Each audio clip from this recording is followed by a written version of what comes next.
Hello. അപ്പോൾ ഈ കറുത്ത റോബസ്റ്റ് ഇല്ലേ, ഇത് വെച്ചിട്ട് നമുക്ക് കേക്ക് ഉണ്ടാക്കാം കേട്ടോ. എൻ്റെ വാട്ടയിനിടയിൽ ഞാൻ കഴിച്ച കേക്കില്ലേ, അതാണ്. അപ്പം ഞാൻ 2 റോബസ്റ്റ് ആയിട്ട് എടുത്തിട്ടുള്ളത്. അത് ഇങ്ങനെ നന്നായിട്ട് തൊലി കറുത്തിട്ടുള്ള റോബസ്റ്റ് ഒക്കെയാണ്. അപ്പോൾ അത് 2 എടുത്തിട്ട് ഇങ്ങനെ നന്നായിട്ട് ഫോർക്കോ എന്തുണ്ടെങ്കിലും വെച്ചിട്ട് നന്നായിട്ട് ഉടച്ച് യോജിപ്പിക്കാം കേട്ടോ. അപ്പോൾ ഇത് ഈ ഒരു പരുവത്തിലായിട്ടുണ്ട് കേട്ടോ.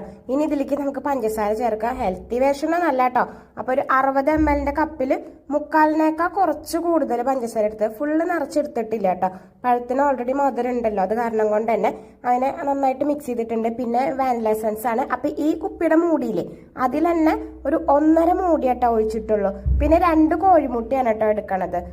കേക്കൊക്കെ നന്നായിട്ട് പൊന്തി വരണ്ടേ, അതിന് വേണ്ടിയിട്ട് 2 കോഴിമുട്ടയും കൂടി ചേർത്തിട്ട് ഒന്നും കൂടി നന്നായിട്ട് ഇളക്കി കൊടുക്കുന്നുണ്ട് കേട്ടോ. പിന്നെ മിക്സിയിൽ എന്തെങ്കിലുമൊക്കെ അടിച്ചെടുത്താൽ മതി, അപ്പം നല്ല ഇതുണ്ടാവും. എൻ്റെ കയ്യിൽ പിന്നെ ബീറ്ററുള്ള കാരണം കൊണ്ട് ഞാൻ അടിച്ചെടുത്തത് കേട്ടോ.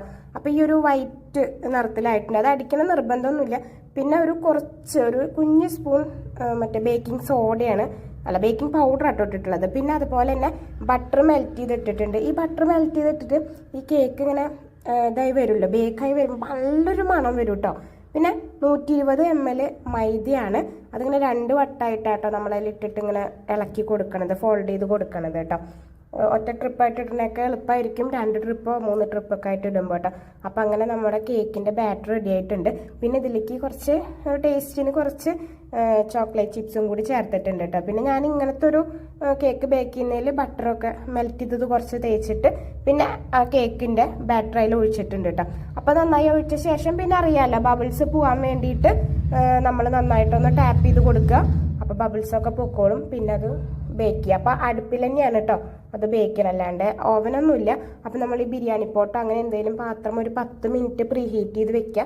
പിന്നെ ഈ ഒരു സാധനം അതിലേക്ക് ഒരു പാത്രം എന്തെങ്കിലുമൊക്കെ വെച്ചിട്ട് അതിൻ്റെ മുകളിൽ ഇറക്കി വെച്ച് കഴിഞ്ഞാൽ റെഡി ആവും കേട്ടോ. 1/2 മണിക്കൂർ എനിക്ക് വേണ്ടി വന്നിട്ടുള്ളൂ. കൃത്യം 30 മിനിറ്റാണ് കേട്ടോ. ഇതൊരു 1/2 കിലോൻ്റെ ഒക്കെ കണക്കിലാണ് എടുത്തിട്ടുള്ളത്. അപ്പോൾ കൃത്യം 30 മിനിറ്റ് കഴിഞ്ഞപ്പോൾ തന്നെ കേക്ക് ബേക്കായിട്ട് നമ്മളത് തണുത്തിട്ട് വന്നിട്ടുണ്ട്. സൈഡൊക്കെ വിട്ട് വന്നിട്ടുണ്ട്. പിന്നെ ചെറുതായിട്ടൊന്ന് ഇളക്കി കൊടുത്തിട്ടുള്ളൂ. അപ്പോൾ ചോക്ലേറ്റ് ചിപ്സ് ഇട്ടപ്പോൾ അത് അടിയിൽ പോയി കിടന്ന കാരണം കേട്ടോ ഇങ്ങനെ. പക്ഷെ അത് കരിഞ്ഞിട്ടൊന്നുമില്ല, അതൊരു നല്ല ടേസ്റ്റ് ഉണ്ട് കേട്ടോ ഈ ഒരു രീതിയിൽ വരാം. അപ്പോൾ കേക്ക് ഉണ്ടല്ലോ നല്ല സോഫ്റ്റായിട്ട് മുറിച്ച് എടുക്കാൻ പറ്റും കേട്ടോ. കാണുമ്പോൾ നിങ്ങൾക്ക് അപ്പം പോലെയൊക്കെ തോന്നിയെങ്കിലും പക്ഷേ കേക്ക് തന്നെയാണ് നല്ല രസമാണ്. റോബസ്റ്റിന് നല്ല ഫ്ലേവർ ഉണ്ട് കേട്ടോ. ഒരെണ്ണം ചേർത്താലും മതിയാവും, ഫ്ലേവർ അത്ര അധികം വേണ്ട എന്നുള്ളവർക്ക് കേട്ടോ. അപ്പോൾ കേക്ക് ഇത് ഞാൻ കഴിച്ച് കാണിച്ചു തരാം. സൂപ്പർ സാധനമാണ് കേട്ടോ, എനിക്ക് ഇഷ്ടമായിട്ടുണ്ട്. അപ്പോൾ എല്ലാവരും ഒന്ന് ട്രൈ ചെയ്ത് നോക്കണേ.